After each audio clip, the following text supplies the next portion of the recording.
What's the first thing that comes to your mind whenever you hear the word influencer? We did a Google search on what influencers appear, and no wonder these photos here, as you can see, of an influencer. Just look at it for a second and have these images in mind. Second question. What's the first thing that comes to your mind when you read and hear ecological change? We also Google search that one, and as you can see, there are two pretty different type of images. The question that we are trying to answer this talk today is how we can connect these two concepts and how we can change the shallow idea of influencer that we all know and become instead people who influence by telling stories that encourage people to be part of an ecological change. But before we get to that, we're going to give you a little bit more context about who we are and why we're here. And story that started out with this video.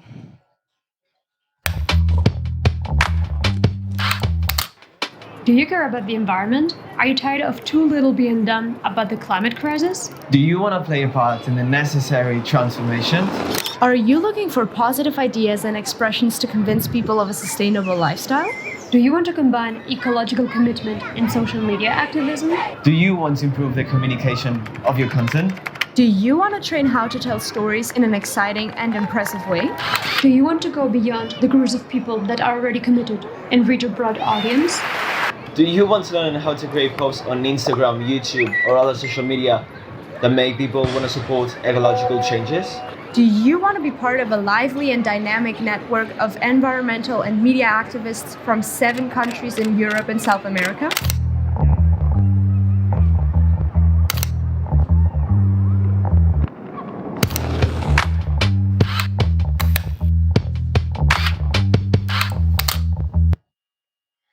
Now, this call out brought us here today. And what we all have in common in this stage is that every single one of us are deeply worried about the ongoing climate and ecological crisis that we're facing. And because we also want to learn on how to communicate the crisis more effectively in order to enable people to get active on themselves.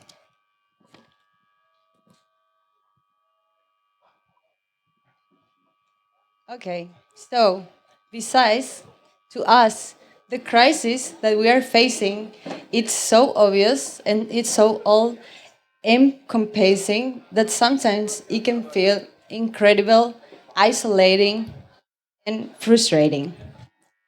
Like we are suffering because we see nature, forest around us dying, and people don't seem to be sad, even though that we are facing the third consecutive year of drought. But they still don't seem to be worried. Like, how can a people be worried about water scarcity? So when we get angry at extractivist corporation pushing politicians to agree another oil field or yet another lithium mine, they just seem to shrug their shoulders. And to us, that just doesn't really make sense because people around us, they're our friends and families, they're our mothers and fathers, our brothers, cousins, girlfriends. And for the very most part, these people are not bad people. They're really good people who we've seen to act good and kind and compassionate countless of times in our lives. So how come that when they hear about the climate and ecological emergency, these people agree that it's bad, but they don't let them move that into action? Now, climate psychology shows to us that the ecological crisis, in some ways, just seems too big for all of us to comprehend. A lot of us are not used to thinking on a planetary scale, and it is hard to be angry and sad and scared all the time at a crisis that we know is there, but it also seems somewhat intangible. So a lot of people around us, those who are not in the activist sphere, but who, again, are good people, don't seem to allow themselves to feel these emotions. So, why exactly? The reason we identified for this are threefold. Number one, lack of knowledge. Probably they don't know enough about the crisis we find ourselves in. Number two, denial. They don't want to believe or see how bad it is or how badly it might affect us. Number three, doomism. They may have already given up on hope, so they push the subject away in order to not think about it all the time. Because what difference could they make, right? But the thing is, considering the scale of the emergency, those of us who are already involved in the activist sphere need pretty much everybody to avoid the worst case scenario. So, the question is, how can we get people to help us? The missing link in all this, we think, is communication. And for the three reasons that we have identified for ordinary people's climate inaction, not talking about governments in action here, which has entirely different reasons, we're going to offer you 3 communicative solutions and strategies. Education, motivation, and empowerment. Because through communication, we can educate people about the climate crisis, we can motivate them by showing that there is hope, and we can empower them by showing that they too can take action. In order to improve the communication about the climate crisis, we've chosen the powerful tool that is social media.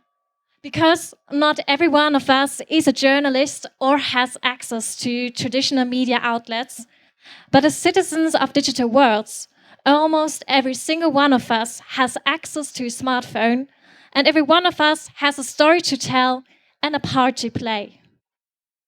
So, remember we started out this talk asking you what comes to your mind when you hear the word influencer? Well, you know or you can imagine. So, yeah, it's about that stereotype of pretty Instagrammer girl who talks about her yoga routine and who pretends that she can sell you happiness by giving you a code discount for cosmetic and even fast fashion. So we don't want to be influencers to be that kind of influencer, like superficial social media world. Because they even sell you stuff that we don't really need. What we want is we want to reclaim and reshape the narrative of the climate crisis by sharing our own stories and connecting with each other to get empowered. Because aside from being a scientific fact that we are all aware of, we have to understand that the climate crisis is a story that is going on right now, and we are participating from this story. And it has an ending that is yet to be determined by us. And we believe that every one of us has an important part to play in this story, our story.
In Spain, we helped people to find their way into a more sustainable and responsible consumption by showing them how to reduce the usage of single-use plastics in their everyday lives. In Italy, we engaged with people that were already on a way to a more sustainable lifestyle. We created a cozy and familiar space, digital space, where we could all sit down together, exchange ideas, and share books, podcasts, documentaries on the subject of zero waste and fast fashion. In Germany, we animated people to not content themselves with individual action, but to make the move towards finding collective solutions. In Argentina, we also worked around the transition from individual to collective action. For that, we try to do it by levels, because that's the way humans learn. And we try to teach them, because you can't care for something you don't know.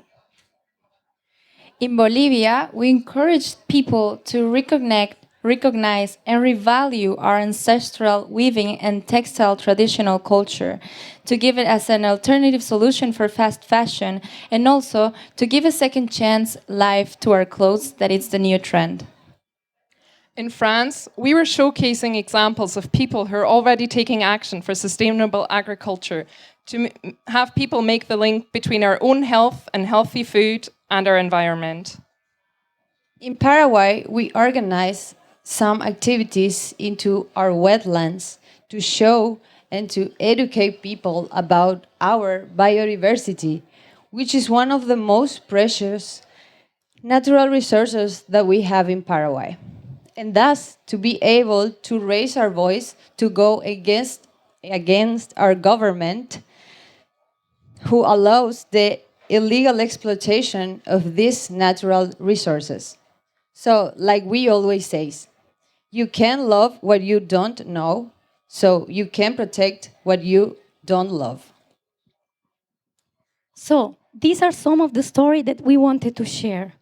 Some of the stories we can tell individually, but they connect with the larger story that is happening right now, which is our global story. The climate and ecological emergency we are facing is overwhelming. And if you are here, like us, you probably want to make a change. Or even better, probably you are already making a change. You want to be active, to do something to make it better, and to be a part of the solution. But oftentimes, that can feel isolating. And isolation can be discouraging. As an individual, but even if you are already involved in a local activist group, you can sometimes find yourself wondering if you are doing is really having an impact. What use is it to regreen your city or to organize a protest if you are the only one doing it? It's David against Goliath. And what you are doing, no matter how much energy you put into it, can feel a little more like a drop in the ocean. But this is where social media can come in. We can use it not as a means of self-aggrandizement or consumption, but to connect with people. People that show us that we are not alone, that we can use social media to see that when Annalaura is educating people in Italy about fast fashion, she is also empowering them to keep their trash away from the Atacama Desert. Or when Analia is cleaning up the wetlands in Paraguay, she's not only doing so to keep her home clean and the biodiversity intact, but also she's saving an ecosystem that keeps global temperatures down for all of us. When we share what we are doing in social media, we can connect with one another on an international level to show each other that we are there, that we are a global community standing together as friends who are supporting each other. Not just because it's good for the climate, but because we are showing solidarity to one another. We can use social media to remind ourselves that we are many, not just in our local activist group in some remote province of the world, But we have friends, friends who we haven't met, perhaps never will, but friends that are standing together with us.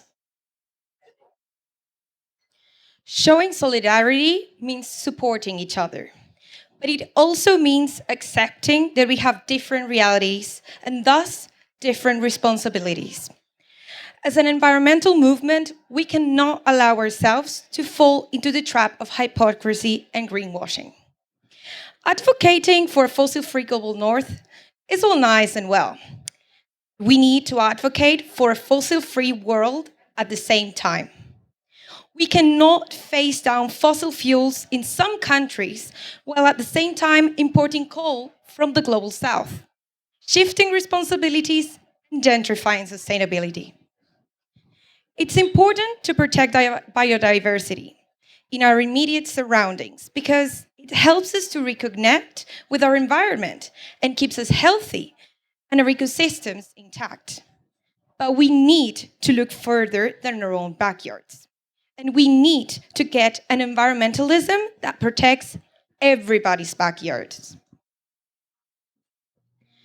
Taking pride in electrical mobility because it supposedly lowers CO2 emissions, improves air quality, and keeps noise pollution down is cynical if we overlook the harm that is done by lithium extraction. Communities in places like Argentina, Bolivia, and Chile, the so-called lithium triangle, are facing water shortages and displacement in the name of Global North's green transition. We desperately need to empathize with other realities and realize that decisions being taken in one provincial community affect others. We live in a globalized world, so our actions as well as our activism, need to have a global outlook. Connecting different struggles, issues of environmental justice around the world, and realizing that are all part of social justice as well, is crucial if we want to be sustainable as a movement. The people already suffering the impacts of the emergency right now are not canaries in a coal mine. They are not part of a disposable humanity or cautionary tales of what will happen to all of us if we don't take action. They are real people. They have a voice that too often goes unheard, or even worse, gets ignored or silenced. Ecology is the science of interconnectedness, and we cannot afford to leave anyone behind. Again, this is where social media activism can come in as a powerful tool and speed of all legitimate critiques. Because it can provide us that direct link with each other, can generate understanding others, people's struggle, and it can even get us talking across continental borders. We amplify one another's voice, make our stories be heard, and connect to us among many environmental issues and also environmental global justice, a reality.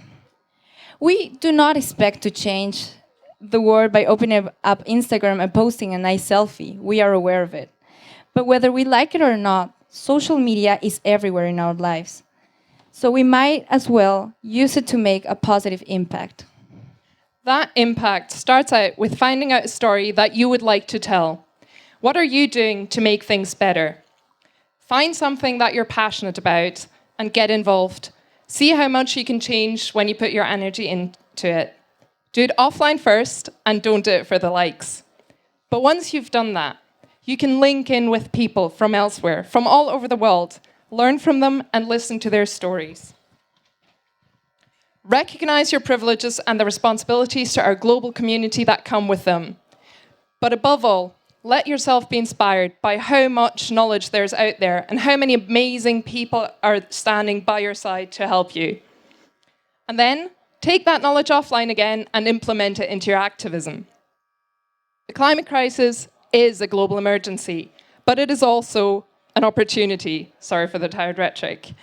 We can reconnect with each other. We can rediscover real community and work together to find solutions. And we can have so much fun doing it as well. So let's connect.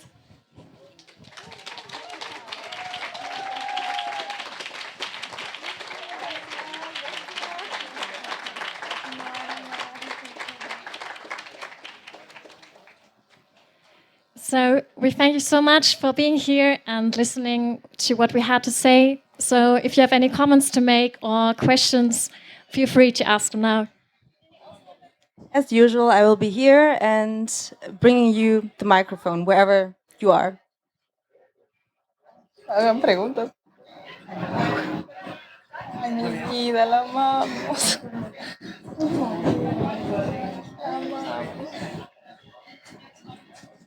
You said in a comment that you wanted to distance yourself from the concept of an influencer, but do you believe that maybe it could be possible to work in collaboration with influencers, you know, traditional influencers who don't use their platform to inform people about the climate crisis? Or do you believe that since they didn't do it from the beginning, since it's not in their values, since it's not the message they spread from the beginning, that that's not the way? Or do you believe that maybe, yeah, you could, I don't know, try to convince already made influencers who don't talk about the climate crisis to start talking about it? I'd say that kind of depends, because so there's influencers who consider themselves apolitical whilst doing a lot of harm. So we had the picture of Kim Kardashian up here. I personally really do not like her, because I think that that's a person, and people like her, those are people who have massive platforms, who have a massive amount of money, and who choose, and a massive amount of power that comes with that money. We're talking about billionaires here. And they choose to not use that platform for good, but to selling eating disorders to 12-year-old children. And I personally don't think that that's someone I want to collaborate with. However, if they did say, and if I believe them, that they do want to make the change, then that's even better. Like, that would be great. I just personally do not see people who are spending their lives exploiting others and being just in general not very nice people, in my opinion, and who post climate change is real in response to wildfires in Australia killing billions of animals. I don't see them really taking action. If they did, that'd be great, and I'd very much invite them to, because we need everyone.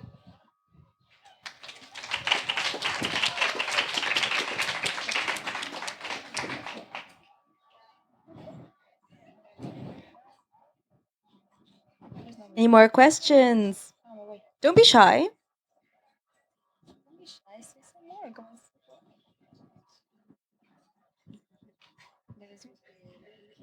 So I have a question from the whole concept of, that was a campaign you were invited to, so the video at the beginning, and you joined. And who's this behind that all? And second question then, are they providing you with background information, assets? As is there like a platform people you talk to? Yes, I can talk about it. Actually, we have the initiator here sitting in the audience. It's Bettina Bremme, here in the middle. And it came from the Goethe Institute Barcelona, but it was a global campaign with all the Goethe Institutes, and we had a lot of other partners, for example, like the Future 2 from Germany and from all the other partner countries. So it was a call out for young activists from all these 7 countries. We could apply online and we were chosen. And then we had decentralized digital meetings and workshops. And it was also about how to deliver messages in a different way. Because what we see in a lot of times are these fires of catastrophes. And although we, of course, need to see the catastrophe and realize the emergency of the climate crisis, it also, at times, doesn't help us with getting into action. So we also focus about how communication strategies to deliver them more positively. We focus on storytelling, framing, and also artivism, how to put art into it. And we just created this content for our Instagram accounts Some made amazing projects. Some just got into content production. But the most amazing thing about it is the global connections we make. And we want to also continue and see what comes from it. So if you want to join us, we would be very happy. And I think everyone become an influencer for ecological change, use their platform, and don't only do it on social media, but also in your everyday lives. That's the most important thing. And yeah. So follow us. Well,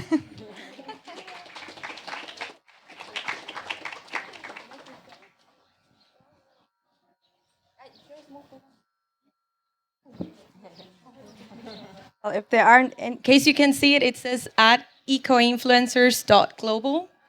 So we're gonna get a lot of content probably on there. Like the relationships of content and building bridges between countries, because right now we were really national campaigns, but good to brought us together, and we just can't have enough of each other, right? So the Instagram channel just launched. There's not much content yet, but I think there was going to come some. So.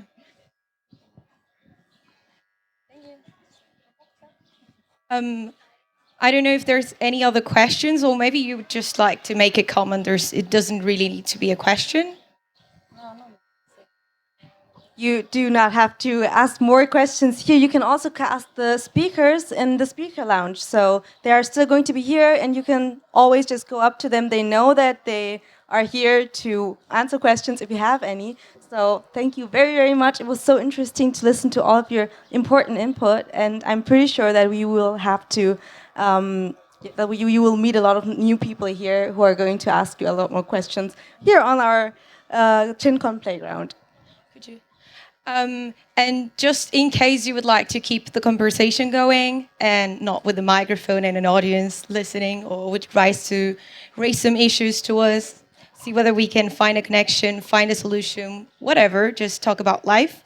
We will be shortly gathering beside the stage to go and grab some mates, our really Latin American drink. They are really tasty, I can assure you that, and we could talk more about it.